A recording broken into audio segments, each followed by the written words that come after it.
नमस्कार मंडळी, स्वागत आहे तुमचं पंकज क्लिप्समध्ये, ज्यात आपण मोठे पॉडकास्ट छोट्या छोट्या क्लिप्समध्ये टाकतो. ही स्टोरी तुम्ही नक्की एन्जॉय कराल, पण त्याआधी सबस्क्राईब करायला विसरू नका. एक मुंजाचं झाड आहे आमच्याकडे, मुंज आहे. तर त्याला आम्ही म्हणजे मी लहानपणापासून मला तरी मुंजाचं आम्हाला सांगितलेलं देव आहेत ते. सो आम्हाला आधी माहीत नव्हतं की असं असतं, देव नाही. आणि आता हे बघितल्यावरती मूवी बघितल्यावरती आणि आपल्याला कळून आलं की अच्छा, मुंजा म्हणजे असंही असतं. आम्हाला लहानपणापासून सांगितलं देवच आहे. सो आम्ही तिथे खेळायचो, त्या मुंजेच्या झाडावर खेळायचो. सगळे संध्याकाळी रात्री पाया पडून यायचो. आम्हाला माहीत नव्हतं. नंतर जेव्हा मी अराऊंड 8मध्ये होतो काहीतरी ना, तेव्हा आमच्याकडे जो आता मी बोललो ज्याच्याकडे लग्न होतं त्याचा एक मोठा भाऊ होता, प्रवीण करून. सो तो ना तेव्हा आमच्या म्हणजे गावात सगळ्यांकडे टी व्ही नसायचे. आमचे मागे जे पाटील राहतात ना, त्यांच्याकडे टी व्ही होता.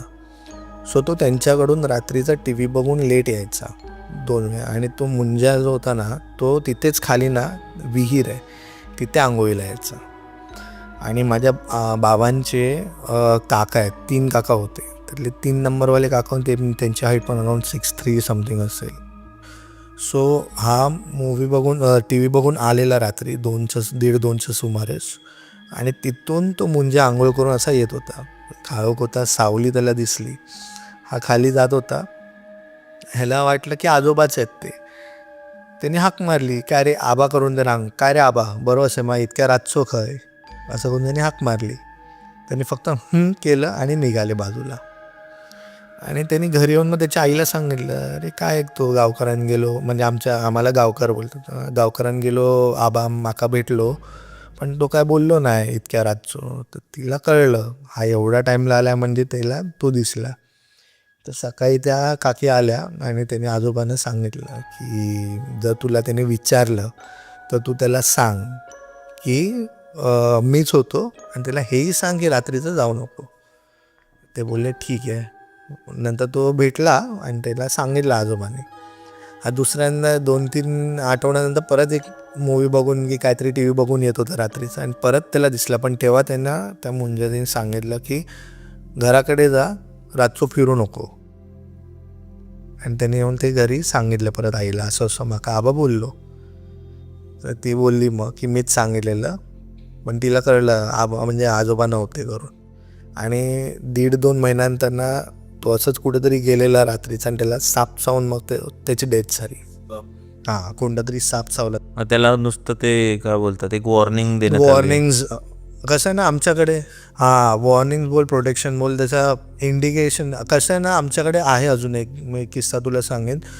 गोष्ट आहे जी तू ऐकली पण असेल की देवाची वाट असते, त्याच्यात आपण त्या टाईमला जाऊ नये आणि तेव्हा घाण पण काय करू नये कधी देवाच्या वाटेवर.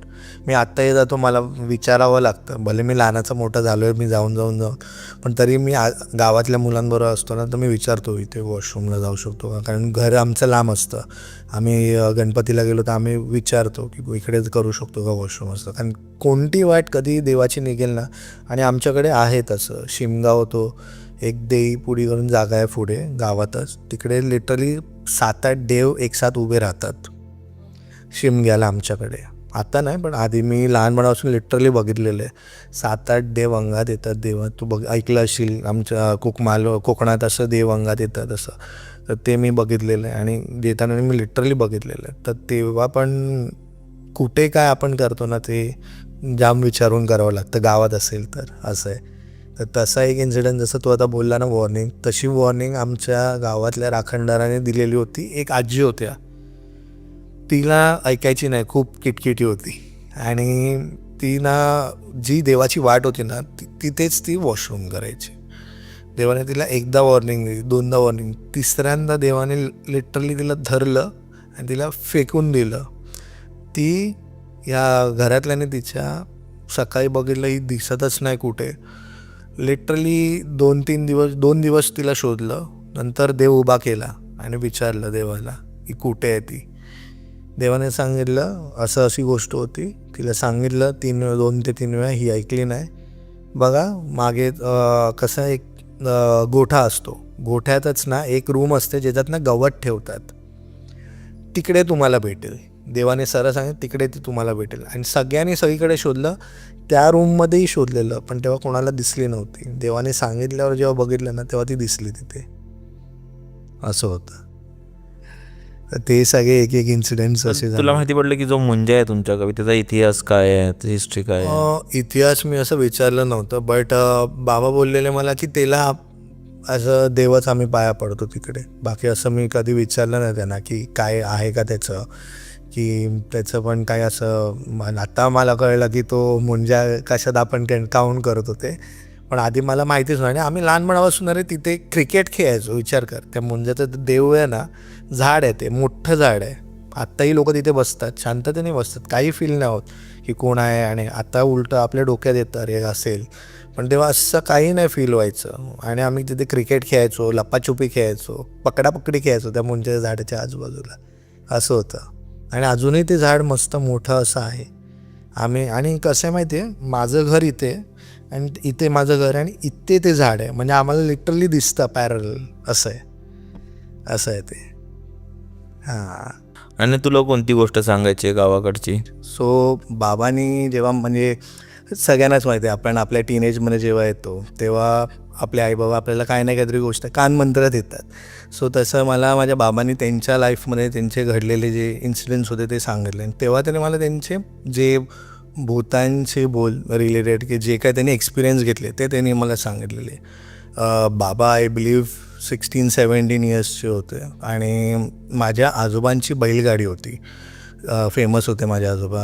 कोकण म्हणजे आमचं जे गाव होतं जवळपासच्या आसपासच्या गावात ते फेमस होते बैलगाडीच्या नावानेच, असं दादा गाडीवाले असे. सो तीच माझे बाबाही चालवायचे त्यांच्या टीनेजमध्ये. आणि जेव्हा ते म्हणजे धान्य इकडून एका साईडवरून दुसऱ्या जागेवर घेऊन एका गावातून दुसऱ्या गावात घेऊन जायचं, असं धान्य घेऊन जायचे आणि असं होतं.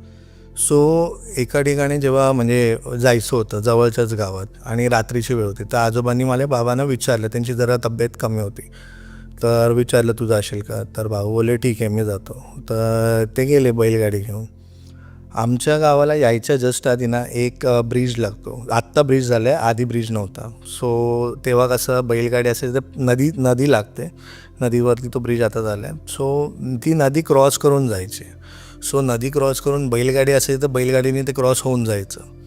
तर आय बिलीव्ह अमावस्या होती की काय मला माहीत नव्हतं. तर बाबा निघालेले आणि रात्रीचं तर आजोबांनी त्यांना क्लिअरली सांगितलेलं, जे माझ्या बाबांनीही मला सांगितलं, रात्रीची वेळ काही झालं 3 गोष्टी. एक म्हणजे कोणीही बोलवलं तर ओ द्यायचं नाही, तुझी गाडी सोडून तू खाली उतरायचं नाही, कितीही तुला काहीही दिसलं तरी घाबरायचं नाही आणि पळायचं नाही, जिथे आहेस गाडीतच उभं राहा, गाडी सोडून कुठेही जायचं नाही.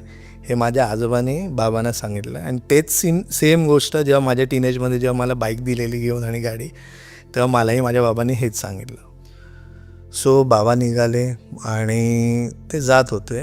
जाता जाता जेव्हा ते नदीकडे आले म्हणजे गेली बैलगाडी, बैल पण सगळे पाण्यात असे ह्याच्यात नदीत गेले. क्रॉस करत करत आतमध्ये जाता जाता अचानक जेव्हा मध्ये सेंटरला जेव्हा त्या नदीचे आले, अचानक त्यांना असं म्हणजे फील झालं आपल्याला, होतं ना की कोणतरी आपल्या आजूबाजूला आहे, असं बाजूला आहे काहीतरी, असं म्हणजे आपल्याबरोबरच चालतं आहे. आपल्याला माहिती आहे, आपल्या सबकॉन्शियस माइंडला माहिती आहे की आपण एकटे आहोत, आपण आहे, पण आपल्याबरोबर काहीतरी असं आहे, असं आजूबाजूला असं आपल्याला कधीतरी जाणवतं. तर तसं बाबांनी जस्ट बाजूला असं बघितलं तर त्यांना अशी एक सावली दिसली, जी अशी मोठी आहे, अशी छोटी छोटी होत चालली आणि परत गायब होते, परत मोठी आहे, अशी छोटी छोटी होत चालली आहे आणि गायब होते. असं ते मधून एंडपर्यंत ऑलमोस्ट आले तोपर्यंत होतं आणि मग मध्येच ती सावली गायब झाली. बाबांना मी विचारलेलं की मग तुम्हाला काय, म्हणजे मी बोललं भीती तर कोणालाही डेफिनेटली फर्स्ट टाईम असं काय झालं तर भीती तर वाटणार. आणि काही झालं तरी पण ते सांगितलं की एवढं आजोबांनी सांगितलेलं या गोष्टी, तर ते बोलले की मी उतरलो नाही, घाबरलो पण मी काय केलं नाही, लक्ष नाही दिलं. माझ्या बैलगाडीची रशी जी होती ती धरून ते आले. दुसरीकडे जिथे त्यांना धान्य द्यायचं तिथे दिलं, थांबले. त्या आजोबांनी बघितलं बाबांना, घामाघूम पूर्ण झालेले होते बसले. त्याने विचारलं की काय रे, म्हणजे मालवणीत भरोसे मा. तर बाबांनी सांगितलं रिप्लाय देऊन की हां असं आहे, ठीक असं आहे. पाणी दिलं, पण त्यांना कळलं हे काहीतरी गडबड झाली आहे, ज्याच्याने हे असे नाही तर रोज आल्यावर कसं बाबांची सवय आहे, मोठे असो छोटे असो बाहेरूनच दरवाजा म्हणजे अंगणात यायच्या आधीच ते हाक मारतात, ज्यांचं घर आहे त्यांच्या नावाने. पण तेव्हा त्यांनी हाक बी कशी मारली नाही, डायरेक्ट एंटर केलं आणि आले आणि मग बोलवलं आणि मग गेलं. दुसऱ्या दिवशी जेव्हा झोपून उठले सकाळी आणि विचारलं ना बाबांना त्यांनी, तेव्हा बाबांनी सगळा इन्सिडेंट सांगितलं, असं असं असं असं घडलं. आणि त्यामुळे तिथं म्हणजे जरा ते डचकलं आणि जरा अशी भीती वाटली, कारण आधी ते जायचे, आधी ना ते नाईटला बैलगाडी घेऊन आणि सगळीकडे जायचे, दिवसाही जायचे. असं त्यांना तेव्हा कधी काय असं अनुभवलं नव्हतं त्यांनी. पण हे अचानक मध्ये असं जेव्हा घडलं ना, तेव्हा मग त्यांना जरा असं झालं की अरे हे फर्स्ट टाईम असेल आणि असे डचकलेले. सो मग ते जे आजोबा होते त्यांनी मग त्यांना शांत करवलं, खायला दिलं आणि मग ते आमच्या घरी आले परत.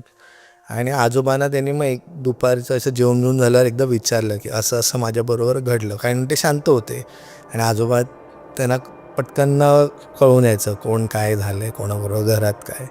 त्यांनी विचारलं की काय झालं, काय झाला, असंच गप्पा. मग बाबांनी सगळा इन्सिडेंट त्यांना सांगितला. तेव्हा आजोबांनी सांगितलं तू घाबरला, उतरला नाही ना, काय नाही, बोले नाही.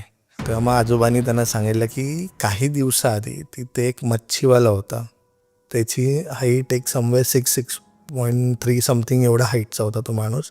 त्याचं एंगेजमेंट झालेली आणि काही दिवसाआधी तो मच्छी हे करायला गेला, त्या भोवरा येतो ना नदीत, त्याच्यात तो अडकून तो त्यांचं बुडालेले त्याच्यात, आणि ते कधी कधी दिसतं असं त्याने सांगितलं.